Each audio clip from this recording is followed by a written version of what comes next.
Birthday parties have become crazy. There's like snow cone making and pancake thing, and there's a photo booth, and there's a magician. It's just like out of control. What are you proving that like kids won't come out, hang out with your friend unless you have 17 different activities going on, like Coachella? And it's like hard to relax. He's kind of over it. Oops. He peed.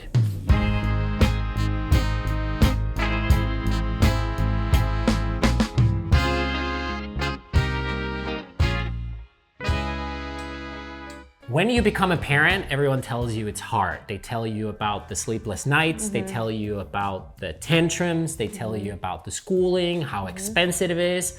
But there's one thing that we learned becoming parents that nobody seemed to be talking about. It's this invisible force that weighs on especially the mom, but also both parents. In this video, I want to briefly talk about what that is and how to maybe deal with it. So if you're new to the channel, my name is Tero. I'm Cora, and this is Taika. Taika, this is our youngest. We have 3 boys. We are a Finnish-American family living in Austin, Texas, and spending our summers in Europe. And just like many other parents, we had no clue what we were doing in the beginning and try to figure it out as we go and choose always like the better option we find for anywhere from Montessori schooling to home birth to other things. But as part of that, there's this invisible force that I think a lot of parents face that doesn't get the credit, and it's not as fancy as some of the things shown on Instagram, and it's very stressful, I would say. And it is this constant load on the nervous system about what are you doing wrong or what should you be doing now, and it's like hard to relax. Let's give some examples of this invisible force. Yeah. What are things that keeps up you at night? As a mom, there's so much that's literally physiologically going on. Like your amygdala grows so big because you're constantly on alert, listening for sounds of danger. So I do not sleep. I sleep like so light. When Tero walks in this room and I'm in that room and I have headphones on, I wake up. So my nervous system is always on high alert. Constant vigilance. Vigilance. And brain fog. And that's the physical part. You're constantly like scared. And I think that was more common when we had 1 kid. It's less common when there's 3. Not for me, because I have 3 and I only have 2 hands and I'm out in public and I'm like, oh my God, Ken trying to keep track of them. And I think a lot of people know that it can be stressful to be a parent, so I don't think that's the secret. But it's this like your nervous system never gets a break and it taxes your adrenals. And there's these And your immune system. compounding effects. Wanna go look there?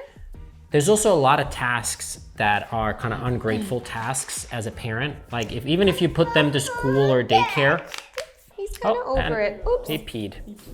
Our kid just peed on the carpet. So yeah. we're back on it. But that's a great example of things that just happen and tax your nervous system. And then because your nervous system is fried, you're never really truly rejuvenating and resting, and you're just more tired. Yeah, you're on high alert.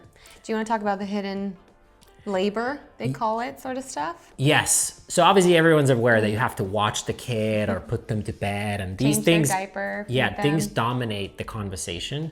But there's so much planning and like even if you put them to school or daycare, then the school send you these long ass emails about things you have to bring, and there's a checklist, and you gotta get 4 socks, not 3 socks. And if you don't get the 4th sock, then you get a note from the teacher like scolding you as like, you're a bad parent because you only send them with 3 socks and pairs of socks, and you were supposed to send 4, or like, now there's a legumes in the lunchbox, even legumes are not allowed.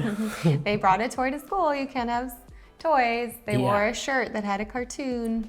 Yeah, it's like our school is not like that. Ours is chill, but it does happen there too. It does happen too. So, but I think a lot of stuff that's not talked about is planning for doctor's appointments, parties, clothing. You have to constantly be checking to see if they've outgrown their clothing. Kids grow so fast. Sometimes you miss a complete set of outfits because it wasn't the right weather and they weren't fitting into it. I'm in that closet, like editing the wardrobe weekly, I would say. Yes. Yeah. And there's documents that you have to store and like send stuff over, and you have to call people.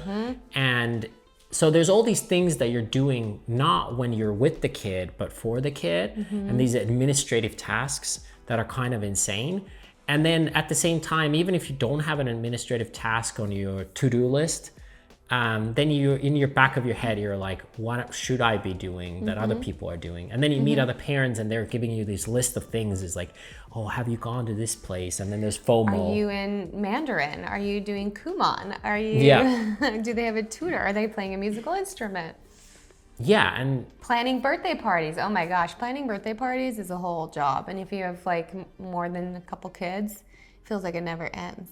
yeah, it's your birthday parties, but then you go to other kids' birthday parties and you gotta God. bring the present. And Every week. now that kid is allergic to this or can't do that. And then you have to memorize their birthdays. We're And- sounding so negative. It's not that big of a deal. You're managing another human.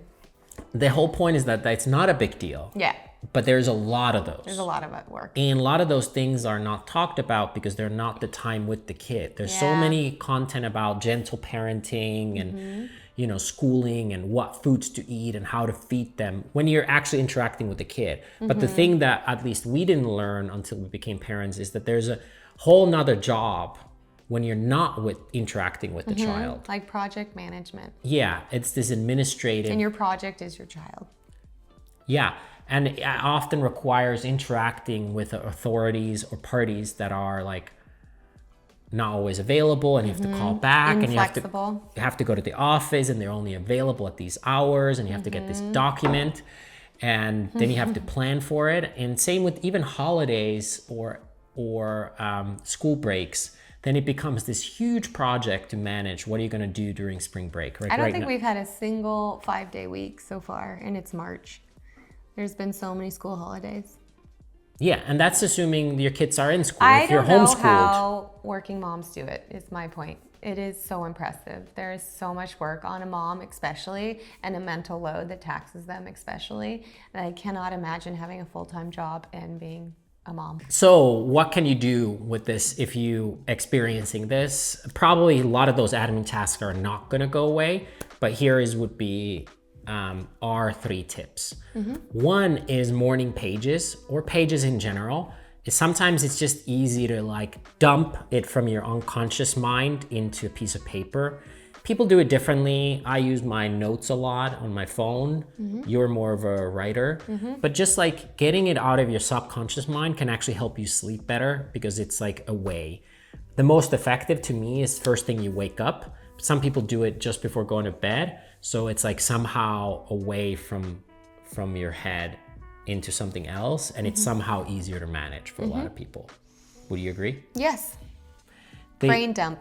Brain dump, yeah. And sometimes if you don't know, like, oh, I don't have any tasks to do, if you can put aside, like, I'm gonna write 2 pages of stuff that I should do and just force yourself to write anything, even if it's dumb stuff.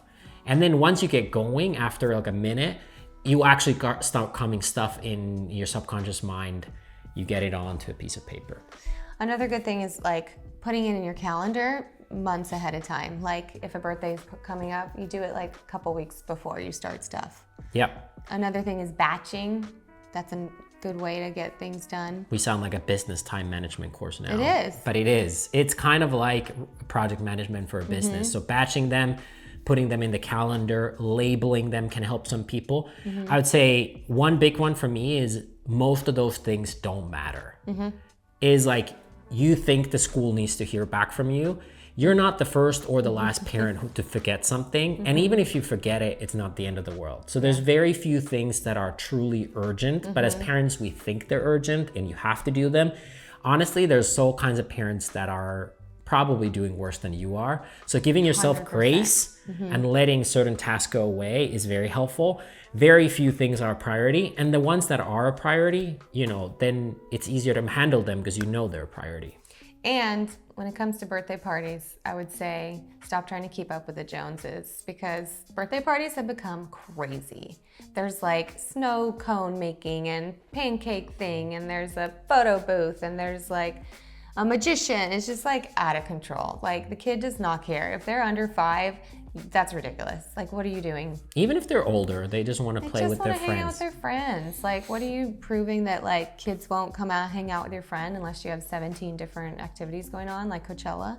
And if your kids are older, I see this with my employees or team members that are older and they have kids, then they have so many activities and their calendar looks insane. They're stressed out. Because there's 3 kids and each one has softball and Oh my soccer and God. practice, and the whole Saturday is spent somewhere. And it stresses the kid out too. Yeah, and then you have to pick up the friend. It's a carpool system. Who's going this way? There's multiple soccer fields, so you have to know which field they're in at the right time. And the times change and they get emails and alerts. And honestly, the kids would probably benefit from like boredom and doing less. Not to say that like, Give them a stick and a ball. yeah, Send them out in the yard. which is not possible for everyone depending where you live, but probably a lot less things to do would also benefit. So cutting Yeah. and forgetting. You get creative when you don't have all these things. You could do it a test for like a week, like don't do anything and see like what yes. shit actually breaks. I did this. I called it the elimination diet. Remember? Mm-hmm. I cut every activity from my life and then saw what I actually wanted to add back in. Yes. And that is what I would also recommend, is saying no to everything for a week or 2 weeks or a month, and then seeing what I actually missed or what What broke. lights you up? Or like, oh, like now the kid doesn't have any clothes that fit. So, okay, this is a priority. That's a problem. So let's go to Goodwill and buy some or something. Totally.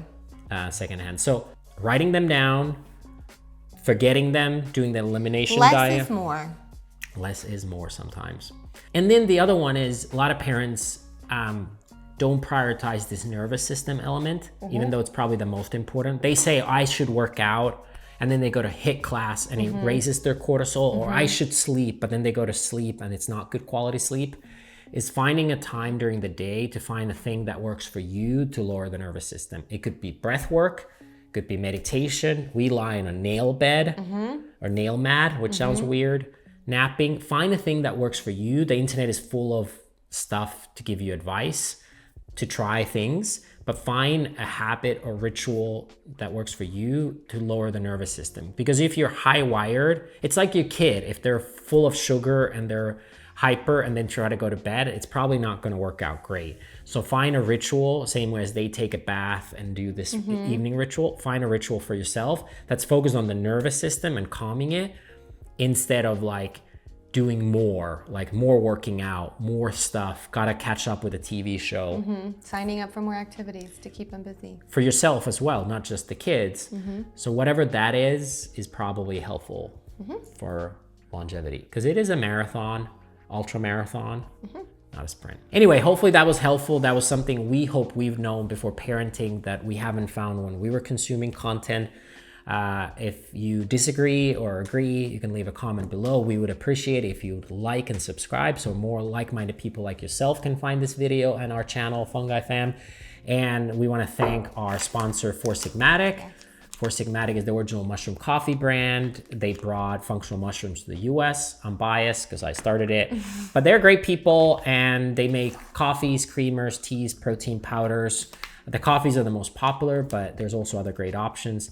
And they help parents with focus, gut health, immunity, sleep, stress. So that's actually another way to how to help with this underlying anxiety, is take mushrooms and adaptogens that help you with stress and sleep better. Yep.